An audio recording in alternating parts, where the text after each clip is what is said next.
दिल्ली चुनाव का पोल of poles. क्या भाजपा को 27 साल बाद मिलेगी सत्ता? आम आदमी पार्टी की सरकार बनने का भी है अनुमान। आप नेताओं का दावा 8 फरवरी को नतीजे आपके पक्ष में आएंगे। दिल्ली विधानसभा की 70 सीटों पर वोटिंग खत्म होने के बाद 11 एग्जिट पोल आए हैं। 9 में भाजपा को बहुमत तो 2 में आम आदमी पार्टी की सरकार का अनुमान है। पोल ऑफ पोल्स में भाजपा को 39, आम आदमी पार्टी को 30 और कांग्रेस को 1 सीट मिलती दिखाई दे रही है। जेबीसी और पोल डायरी के एग्जिट पोल में अन्य को भी 1-1 सीट मिलने के आसार हैं। अगर भाजपा को बहुमत मिलता है तो वो 27 साल के बाद सत्ता में लौटेगी। इससे पहले 1993 में भारतीय जनता पार्टी ने 49 सीटें जीती और 5 साल में 3 सीएम बनाए थे, मदन लाल खुराना, साहिब सिंह वर्मा और सुषमा स्वराज। तीनों नेताओं के बेटे बेटी दिल्ली की राजनीति में सक्रिय हैं।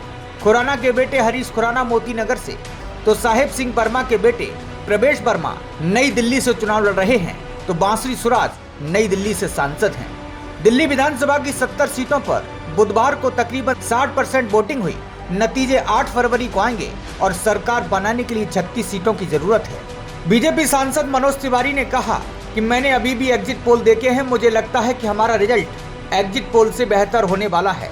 लोगों के बीच में जो प्रतिक्रिया हमने देखी उससे भाजपा सत्ता में आ रही है, यह भाजपा की घर वापसी है। वहीं आम आदमी पार्टी के नेता सुशील गुप्ता ने कहा कि यह हमारा चौथा चुनाव है और हर बार एग्जिट पोल में आम आदमी पार्टी की सरकार बनते हुए नहीं दिखाई। अरविंद केजरीवाल ने दिल्ली के लोगों के लिए काम किया। 8 फरवरी को नतीजे आम आदमी पार्टी के पक्ष में आएंगे। वहीं पर कांग्रेस के सांसद गुरजीत सिंह औजला ने कहा कि जो लोग कहते थे कि कांग्रेस जमीन पर मौजूद नहीं है, वे कांग्रेस को अच्छी संख्या की सीटों में जीतते देखेंगे। आम आदमी पार्टी वापसी नहीं करेगी, किसी भी पार्टी को स्पष्ट बहुमत नहीं मिलेगा, तीनों पार्टियों को बराबर सीटें मिलेंगी। 2019 के लोकसभा चुनाव में भी भारतीय जनता पार्टी ने 7 सीटें जीती और 65 विधानसभा सीटों पर बढ़त बनाई थी। लेकिन 2020 में हुए विधानसभा चुनाव में आम आदमी पार्टी 62 सीटें जीतने में कामयाब रही, तो वहीं भाजपा को सिर्फ 8 सीटें मिली। इसी तरह 2014 की प्रचंड मोदी लहर में भाजपा 7 लोकसभा सीटें जीतकर 60 विधानसभा सीटों पर आगे रही थी।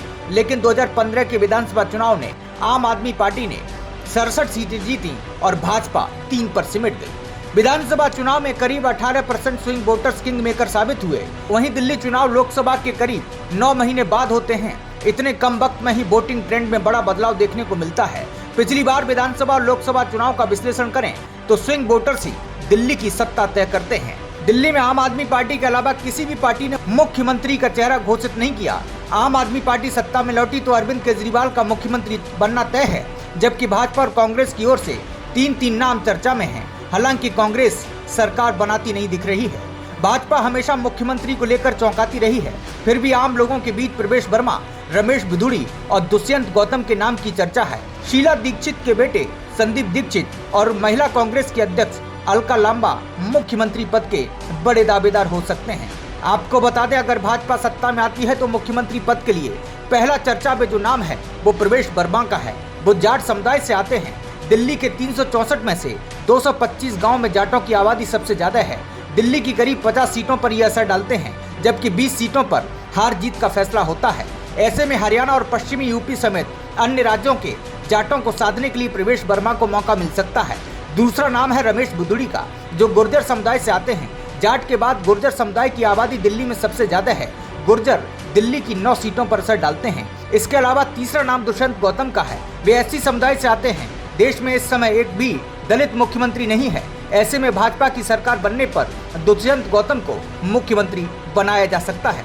आपको बता दें, पार्टी के संकल्प पत्र यानी मैनिफेस्टो का तीसरा पार्ट जारी करते समय अमित शाह ने कहा कि अरविंद केजरीवाल ने दिल्ली को दलित सीएम देने का वायदा किया था।